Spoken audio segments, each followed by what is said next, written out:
Okay, welcome everyone to the March 2026 Evergreen Cataloging Interest Group. I am Jennifer Weston on behalf of the organizing committee. Thank you all for being here. And instead of going through our regular agenda, we're going to jump right into asking Taryn, who's here with us today, to talk about bug squashing and Launchpad. So I'm just handing everything over to Taryn. Hi, everybody. I'm Taryn. I work with Georgia Public Library Service with the Pines system. Um, I have a little document that I've cobbled together from some other presentations. If chat will work for me, I will paste it into chat. And it wants to freeze on me again. Hold on. Okay, I'm just going to try not, I'm just not going to use chat because it clearly That's, doesn't like me. I'll monitor it. Is it the document you had posted just Yes, it before is. we got started? Okay, then I'll post Okay, again just so great. everybody Thank you. might have an Um, opportunity. let's see. If anybody asks any questions in the chat, please let me know since it's being finicky on me. Sure, I'll take care of that. So let's see if it will let me share. And it's going to freeze again.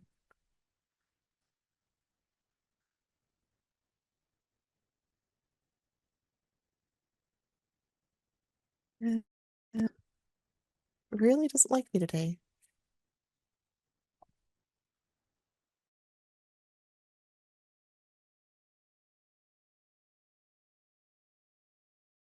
I was muted. Do you have the button to share?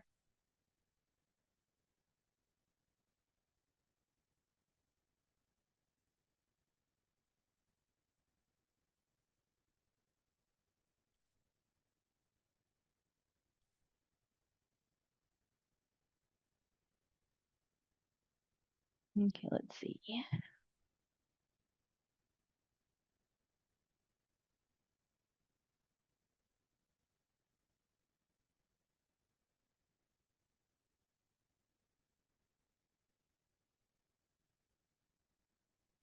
I did double check the settings. Looks like we can have multiple participants can share.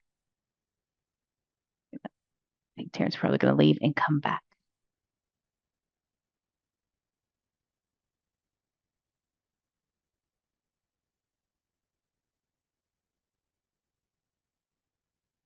We see Chris's screen. Okay. You have Can you tried. hear me? Yep, we can hear you too. Okay. I was just experimenting to see if anybody can share. Hmm. And Taryn, if you want me to, I can just have my screen up if yours isn't working. I think mine is working now. I came in Oh, from okay. Chrome instead of from Firefox. Okay. I Zoom will just decided it didn't like unshare. Firefox today.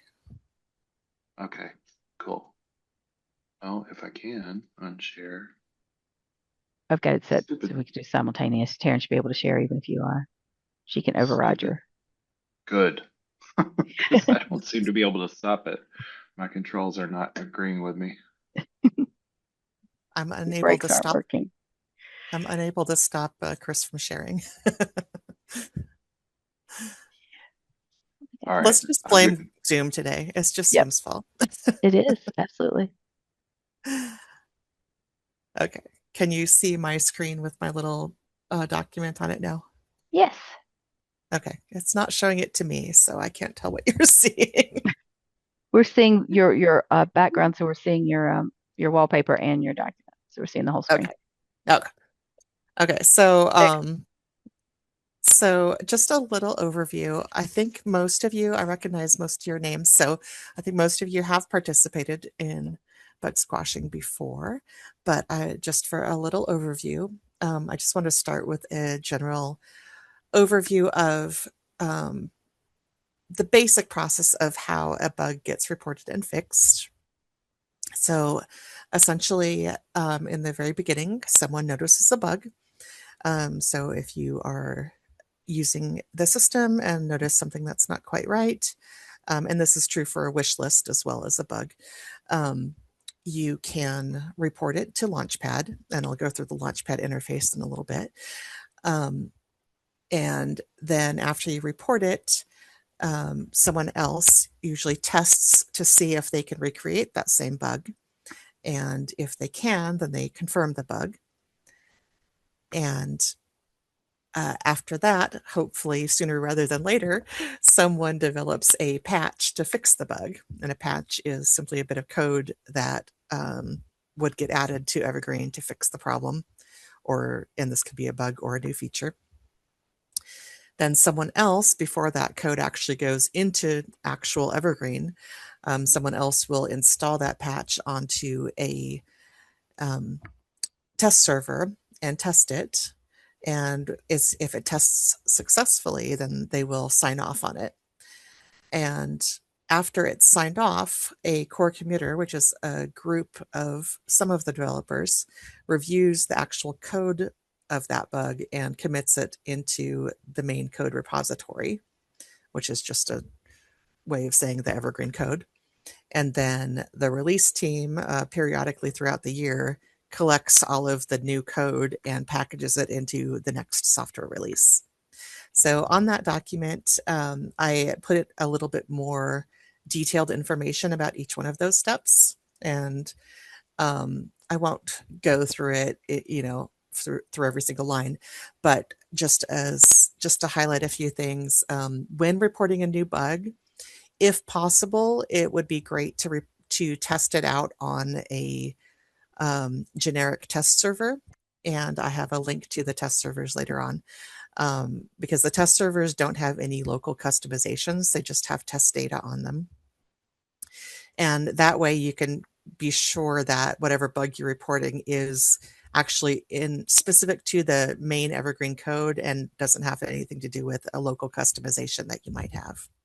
Does that make sense? Am I using too much terminology, like coder terminology? I think it's great. Okay. Nice job, Tara. Okay. Then when you report the bug, it's great to include which version of Evergreen that you saw the bug on. So like we're on 3.16 right now, so we'd put 3.16. And if you can put step-by-step instructions on what you did to recreate that bug, because someone else might not use the same workflow you have or might not be as familiar with that screen or interface. So if you can write down like how you created the bug and then include any screenshots that you might have that show the error messages you're getting or pointing out where like weird interface things are happening. Like if you can't read green text on a red background or something like that, and it's showing up weird, then if you include that screenshot, it's really easy for whoever's going to fix the bug to see what the problem was. And then the other thing that would be really helpful is to add tags. And later on in the document, I have a link to where the authorized tags that we use are. This search in Launchpad, which is the system that we use to track all these bugs, the search function isn't great. So the better the tags, the better we can actually find things. So the other things to note are when someone actually creates a patch of code to test, they will add a tag called pull request. So if you see anything that has a pull request tag, it means that there's code there that's ready for testing. And then once that code is tested and the testing goes well, then the signed off tag gets added. So during bug squashing week, we do a lot of sign offs. So we will set up a bunch of test servers with a bunch of different patches applied. And then you all can go through all of the ones that are in areas that you're comfortable with and test those. And if you think they work really well and don't break anything else, then you can add the signed off tag. And along with the signed off tag, you'll also add a comment that says, I have tested this code and consent to signing off on it with my name, then your name, and my email address and your email address. So I took a couple screenshots of Launchpad because when I was looking at Launchpad earlier today, it was freezing up on me and not loading the full pages. But hopefully it will work for us now. So the first thing I wanted to show to you, I'll zoom in a little bit so you can see better. The first thing I wanted to show to you when you first enter Launchpad, well, first you'll need to create a login. So let's see. Yep, it's not, I've lost my other screen. So I'll just log out. So when you first log in, oops. I mean, when you first go to the page, sorry, you'll just see the login register. So if you don't have a login yet, just click there and click I don't have an account, and you'll just enter your name and choose a username and a password. And that's all there is to it. You don't have to have any special permissions or anything like that. I already have one, so I'm going to log in. And when it logs you in, it takes you to this intermediate screen before it takes you back to Launchpad. So this is where you're really going to want to be. So let me grab my other document so I can make sure I don't miss anything here. Oh, where did it go? There we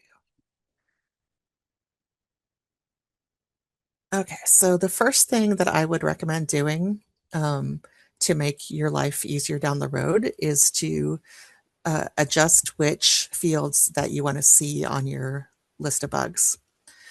So right now you're just seeing a full list of the current 3,374 bugs and wish list reports that have been reported to Evergreen. You probably aren't seeing all of these fields that are listed here right now, but if you click on the little gear icon, you can adjust which fields that you actually want to see. So I'm one of the bug wranglers, so I usually want to see a lot more information like the package name and things like that that you might not care about or that might not be meaningful to you. But you might want to see especially the importance of a bug, the status, maybe the date it was last updated, and the tags, maybe the age. So, and you can adjust these at any time. So whichever things that you think will be useful to you, you can just check those and update, and it will show you those fields across the top. And then with each bug, it will show you the information for each of those fields listed. And once they're showing across the top, you can actually sort by all of those too. So since I have age showing, I can sort by age, and it'll show me the newest one. So one was reported 4 hours ago. And then if I click on it again, it's going to show me the oldest one. And so the oldest one in there was reported 16 years ago. So we do have some old ones in there. Most of the old ones are wish lists. They're things that people have requested or desired to have, but nobody has tackled them yet. So I'll just go through what each of these means. So the importance is just a ranking that the bug wranglers give each one of these bugs. And it's, wish list or high priority. Most things get medium priority. The one that you'll probably pay most attention to as you're beginning doing bug squashing activities is when it says it's the new sorry. Let me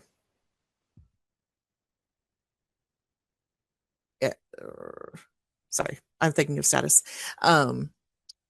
If the status says new, that's what I'm thinking of, and undecided is wish list, that means probably nobody has even looked at this yet. So Jason Stevenson or somebody reported this one on 3 days ago, but it's undecided. The bug regulars haven't given it a importance level yet, and it's still new, which means nobody's confirmed it yet. So when you're doing bug squashing activities, one of the things you can do is go through all of the new statuses. And if it's something, I mean, some of these things probably won't mean anything to you. Like, I barely know what this even indicates on that first live test one. But if you see one that has to do with cataloging or some other area that you work in, you can read it and see if it's something that you can confirm. Then the number is just ordered in the number from newest to oldest. They just get a number added every time a new one is added, as you would expect. Title, The package project series name that indicates whether it has been assigned to a certain release yet. So if something has a pull request, then it may get assigned to like 317, which would be the next version of Evergreen. Um, and the date last updated, that is pretty self-explanatory. The last time a comment was added to it. Assignee as if somebody has actually claimed it, and that they're going to work on it. So Jason Stevenson is working on this one. The assignee on these other ones is none, so nobody is working on that one currently. Age, how old it is. Tags, this one doesn't have any tags yet. So another really useful bug squashing activity is to add tags. The tag list I will put in is on that document I shared, and I will also put it into chat. Where did I put it? It is. Did I not put it on the list? Well, it is also on the overview tab. You probably won't use the overview tab very often. It's not something that most of us refer to. However, the tag list is here, and that is a handy thing to refer to. So the tag list just has a list of all the approved tags, which allows us to organize all of the different bugs into categories. So cataloging has been broken down into a whole bunch of different tags based on the specific section, because cataloging has so many screens and so many functions. And I'll show you when you're adding tag, it'll give you a preview as well. So the other thing that I would point to on this main bug squashing page is on the right. If you scroll down a little bit, you'll see the list of tags here, and it just orders them by the tag with the most bug reports associated with it. Cataloging is the biggest. And if you click show more, it will give you all the different tags with how many bugs they have associated with them. So of course, all these that have no tags yet, let's see, if I sort my list by tags, it'll give me the ones starting with A, but then if I sort it again, it should give me the ones with no tags yet. So all of these tags now, or all these bugs don't have any tags yet. So it would be useful for people to go through and add tags to all of those.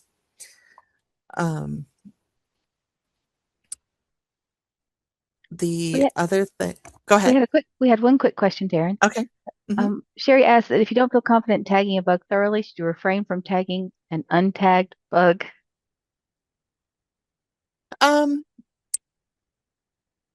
It's up to you, really. If it's even close, then it might be helpful.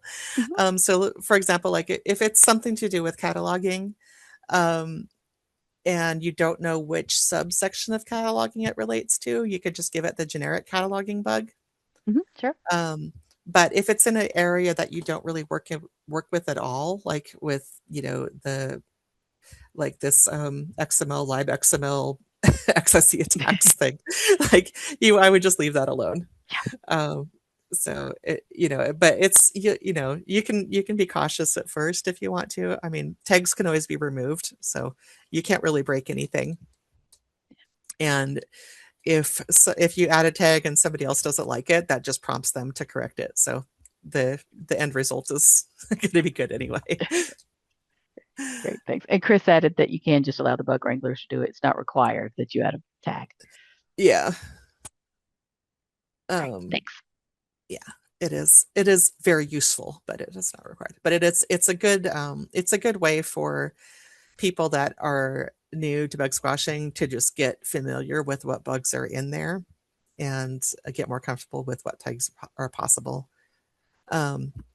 So the other things with tags, other than being able to just click on one over here, and if you click on one of those, you can see all 328 cataloging bugs that are listed there, and go through those. And then within this, you can also sort again by, I can see the oldest cataloging bug. So the oldest cataloging, or the newest, is 19 days old, and the oldest one is 14 years old. That one does have a pull request though, so it could be tested. And the other thing you can do with tags is actually search by them, and I use this quite a lot, especially for things that have a lot of bugs. So if you go into advanced search, you can search by status, and you can search by other things like importance and information type. I don't find those as useful, but I use the status quite a lot, and I use the tag search quite a lot. So if I wanted to search by, let's say I want to search by all the cataloging bugs that have been committed but haven't yet been released into a full Evergreen release yet, I could uncheck those. And I wish there was an uncheck all button, but there's not. I could look at fix committed, and I could add the cataloging tag. And when you start typing, it's going to give you a drop down of everything that includes the letters you've typed. So you can use one or multiple of those. So I could say, and this is where having a lot of them is a little disadvantage, because you'd have to select all of them if I wanted to search everything, but I'll just select a few for an example. And if you select any, it'll give you all of the fixed committed bugs with any one of those tags. If you clicked all, it would require that it would only show you the ones that had all of those tags, which probably would be none, because there likely aren't going to be anything with all of those different tags on the same bug. But if I do any and search, and you don't have to put a keyword or anything in there, although you can. So there's one that's been committed for the next version. So this one is going to be added to Evergreen 3.17, which should be out later this spring. And that was first reported 3 years ago, but it's finally going to go, the work has finally been done, and it's going to be in 3.17. Now, if I go into one of these, I'll just look at this one since it's here. And if you look at the details, you'll see who reported it and when. This line where it says this bug affects 12 people, does this affect you? This is how you add heat, which is this little number over here, to a bug. So if I say, yes, this affects me, it'll increase that heat number. If I should anyway. I don't know what the algorithm is, but so like it increased it by 4 points. So every time someone adds heat, it increases it by a certain amount. And then I believe also the importance level that the bug wrangler set increases it by a certain amount, and possibly the number of comments too. So there's various factors. And the heat level is just a little indicator to help the developers understand which of these bugs is most important and which ones they should work on. So this bar here, the status, it's already been committed. So this means it's already been fully tested, and one of the core committers has committed it into Evergreen. Once it has been released, they'll change it to, the release team will change it to fixed released. It'll start out as new. And then once you can test it and repeat or recreate that bug on a different test or a different server, like a generic test server, then you can change that to confirmed. What most of you will, for most of you, the only time you'll change the status is change it from new to confirmed. Usually the other statuses are only changed by the bug wranglers or the core committers or the release team. But when you are reviewing new bugs, you can confirm them. It's always a good idea to, when you confirm it, if you have anything to add about that, then you can add a comment. This one has a lot of comments. But if you go to the bottom, you can add a comment.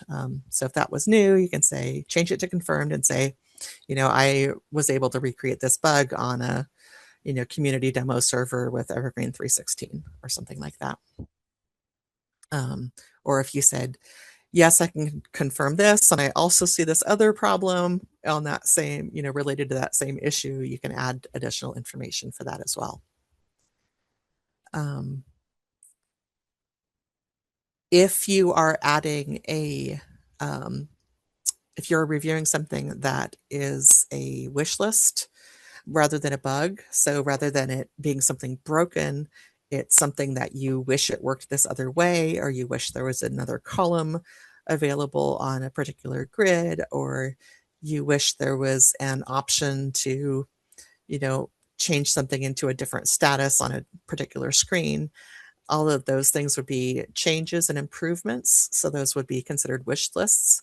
And there is a wish list tag. So when you're creating that, or if you're reading somebody else's new one that doesn't have a tag yet, but it's a wish list type of thing, you can add the wish list tag.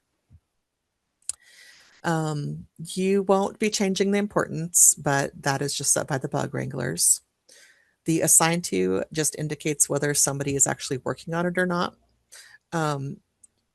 If you are testing something, you can assign it to yourself while you're testing, but it's not essential that you do that.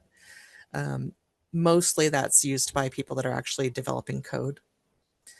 And then the milestone also gets assigned by the bug wranglers. So you don't need to worry about that, but that is going to indicate which version it is intended to go into. So this one has a bunch of tags.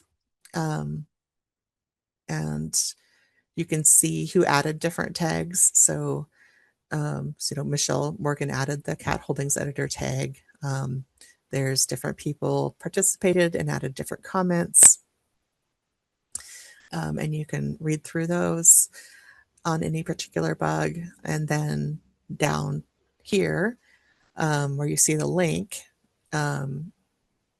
so Galen created a branch for this. So this is what I was referring to as a patch. So he has created a branch, which is this patch that has this bit of code. He's including what the branch includes. And you can, if you're interested in the code, you can go look at that and it'll show you. I'm not going to get into that because you don't need to know it. If you're interested in it, there's there's lots of us that would be willing to go through that with you. But you don't need to know it for the purposes of bug squashing. It's often a good idea for whoever puts a branch in here to also write instructions on how to test it. But they often don't. And let's see. So this one has a few more comments. And then Mike Rylander signed off on this one. The developers don't often put in that sentence that I said about, I've tested this code and consent to signing off on it. They sign off in a different way. So that's just know that they're adding a little bit of code to the existing code to sign off on it, which we're not going to expect everybody to do, but you can just sign off on it with the sentence that I gave you. And then, so he signed off on it. He added the signed off tag, so the signed off tag is there. And then he indicated which, well, he didn't indicate which version it was going into, but he typically the developer or the core committer will indicate which version it's going into. Okay, I want to break for questions. Does anybody do you have questions about any of this so far? No, nothing in chat. Okay. I think people can open their microphones if you want. We're a small enough group. It's fine. If anybody wants to turn on their microphone to ask questions as we go too. So let's see. Another thing I would like to show you on this page, so on the actual bug page, You can subscribe to a bug, which means if you look over on the right, you'll see something that looks like this. You might have a slightly different wording, but if you click on that, you can receive emails about the bug whenever it changes. So usually you would use the receive all emails about this bug. And what that'll do is every time the bug status changes, somebody adds tags, somebody adds a comment, etc., it'll send you an email telling you that it's been updated. You can also just receive the emails when the status changes, or receive the emails just when the bug is closed. So like say when it's committed or released. Usually the receive all emails about this bug is the useful one. The other thing you can do with subscriptions is if you go back to the overview tab, and sometimes Launchpad gets really slow.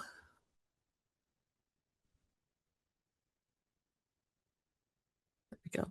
If you go back to the overview tab, you can go to subscribe to bug email, and you can create one or more subscriptions. And these are based on tags usually. So if you want to see all the bugs that come through related to, let's say, item buckets, you can make sure that you're going to get all of those. So what I would do is say, just give it any name. And I want to say I want emails about item buckets, and I'm going to do that with tags. So I'm going to check I want emails anytime they're added or changed in any way. And bugs must match this filter. And then I would put in item buckets. Let's see, I'll do buckets dash item. And if I save that by clicking create, it's going to just automatically send me emails about anything that gets tagged with item buckets. You could do that for all of cataloging by adding all of the different cataloging tags. So the easiest thing would probably be to make a list of all of the cataloging tags and then enter them in and just put a space between each one. And then you would want to do match any tags rather than match all tags. So if you added all the different cataloging tags in there, it would send you an email about anything cataloging related. So since I'm a bug wrangler, I actually get emails for every comment or new bug that's created and every status change. So I get, sometimes it'll be, hundreds a day. So I would recommend that for everybody. But if you work in, a couple different areas, maybe you want to get cataloging ones and circ ones, or just related to particular areas like the, Angular staff catalog or the, holdings editor or something like that, then that's really handy.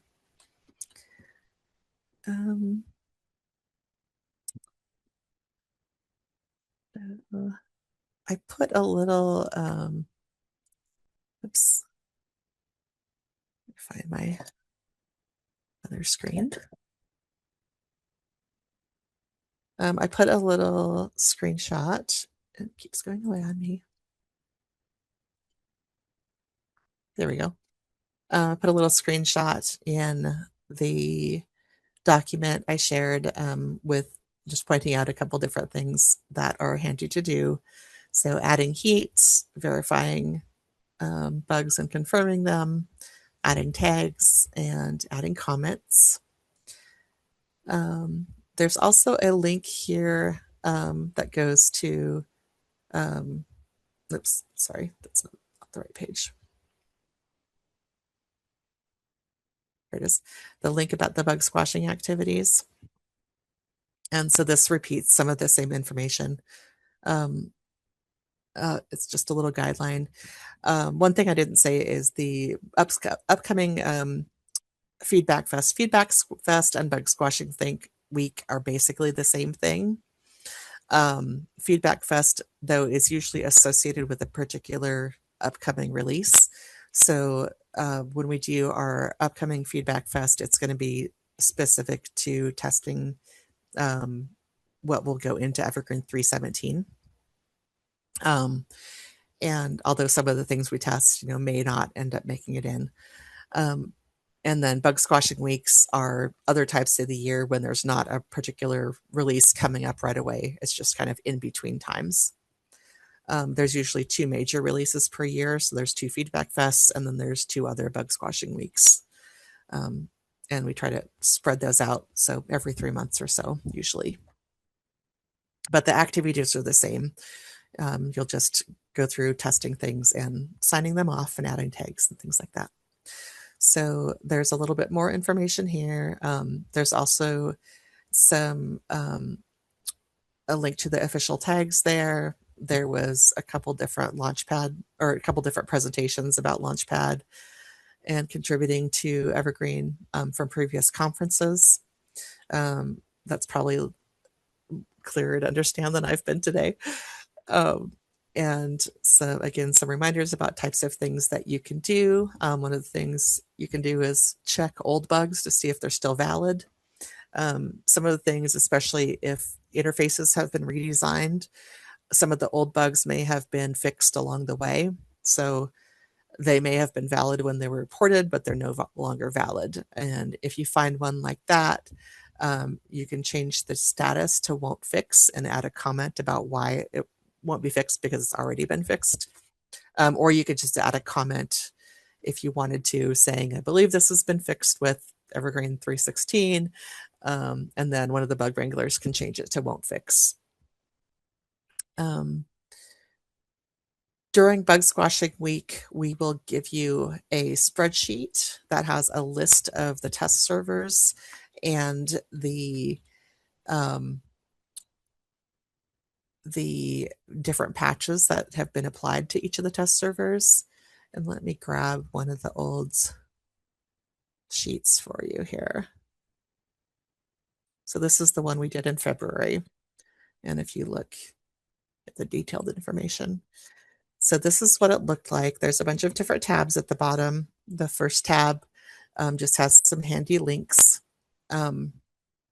mostly for the sake of the people that are putting together the servers, but also handy for testers as well. So there's a link back to that bug squashing page. All of the test servers have a main administrative account and generic data on them. So you can log into any one of them with the username admin and the password demo123. That's going to give you like super user permissions to be able to change anything on there. So any of the library settings, permissions, etc. And then they have what's called concerto test data. So that's a set of fake users and records. Usually the records aren't super great, but they're just in there for test data. And there's a link here to the concerto user logins, or else you can refer to that, or you can just search for a random user and open it up and edit it so that it can be a different type of staff user to test as if you're a different type of user. So if you want to test as a cataloger, or as a particular level of cataloger, or as a circ person, you can test in different ways through different users.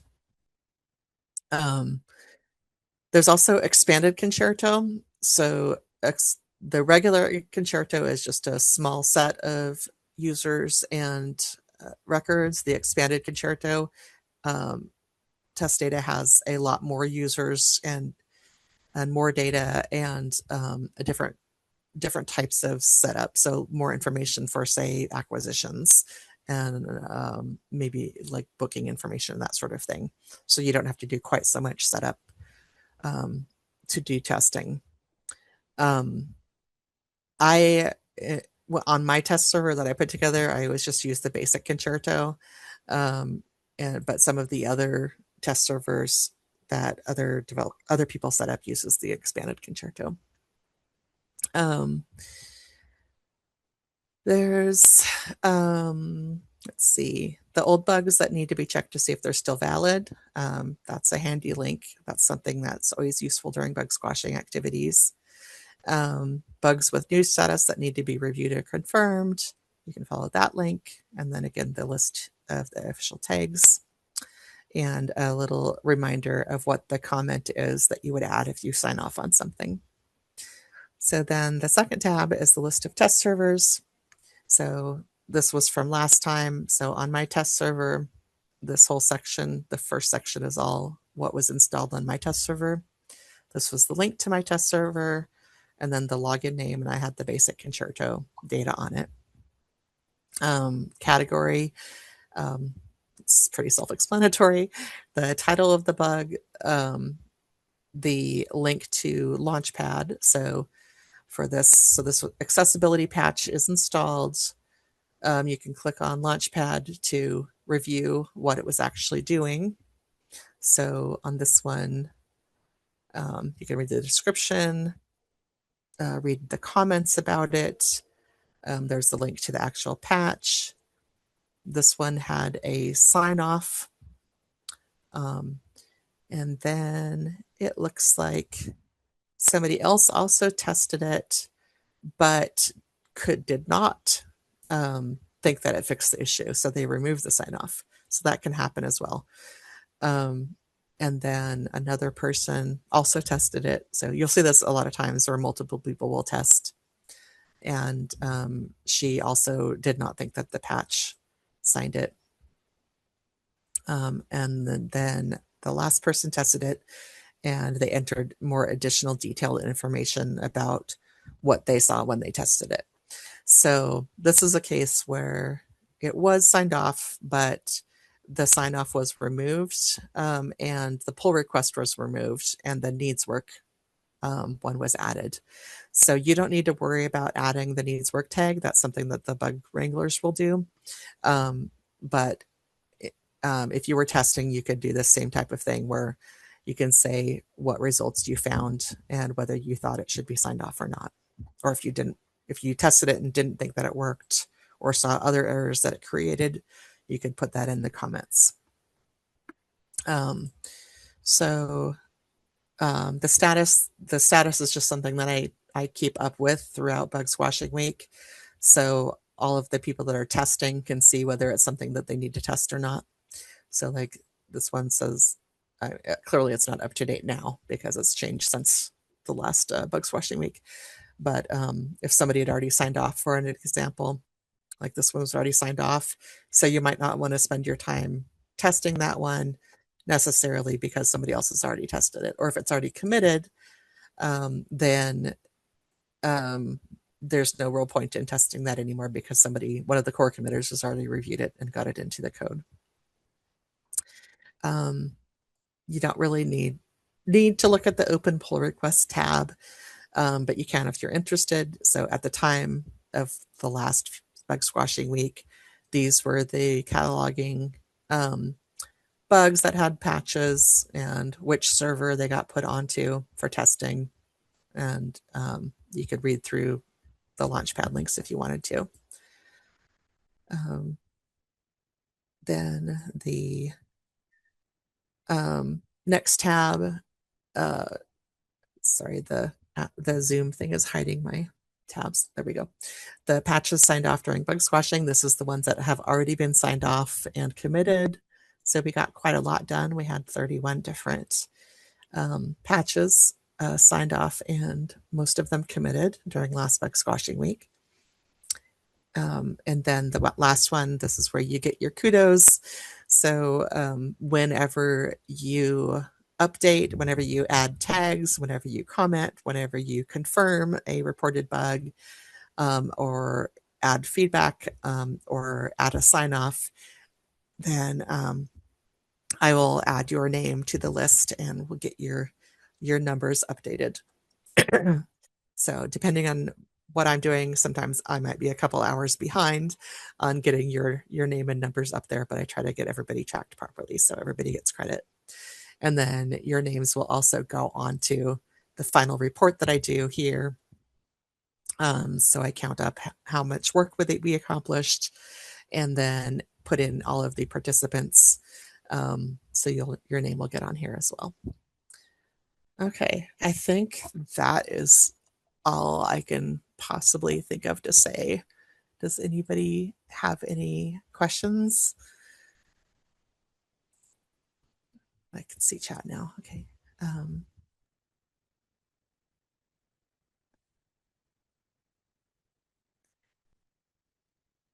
Okay, I see. Thanks, Chris, for adding a couple other comments.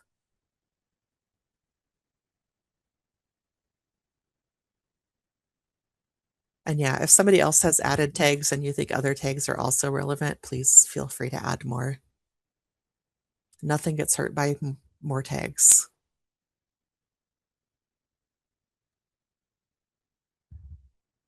Okay. Well, we will be doing the next bug squashing week. It will be week after next, I believe. Yes, the 23rd through the 27th. And I'll create a new spreadsheet that looks like this one. And I will send that out to everyone. And you are always welcome to email me directly. I'll put my email in chat.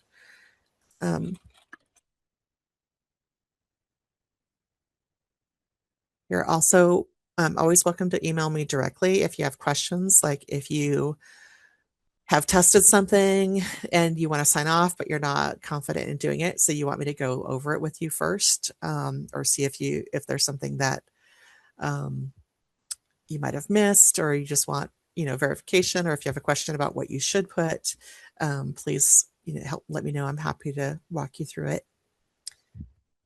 And let's see if I've missed any of the other chat. While Go you're ahead. looking, I was just going to say again how very helpful this is, and we're going to have it recorded to send out to the list. Oh, And no. it was so well. We'll just tell people that it's on the cataloging interest group wiki so they can access the recording. The other thing is, it's no coincidence we asked you to come in now because it is just a couple of weeks before the next feedback fest, so we could put all this to use pretty quickly. Yep. I hope to see all of you there. Get all of your names on the chart. That's right. Yeah, this has been very, very helpful. I really do appreciate it, Taryn. Sure, absolutely. You did have a few people here that have never submitted a bug. I mean, they've added heat and comments. So yes, this has been great. We're Good. empowering new people to join the group. Yep. And even if you don't have an actual bug to report, I'm sure all of you have things that you wish worked differently. So Oh my goodness, do we? if if they don't have wish list requests in there yet, you feel free to write them out. Absolutely. And when Taryn sends out her big list for the next fish, then one of the things I try to do is then pull out the ones and say, hey, they're cataloging things to be reviewed so that we make sure we get a special focus on those for this group. Yeah, I that's love great. Chris's. I love your emojis. I love it. Okay.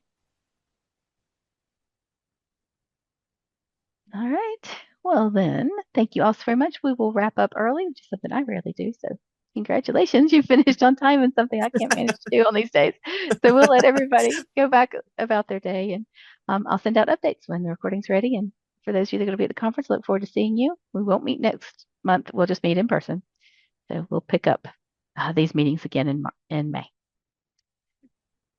Thanks, Jennifer. Thanks for Thank having you me. so much. We appreciate it. All right. Take care, everyone. We'll be in touch soon.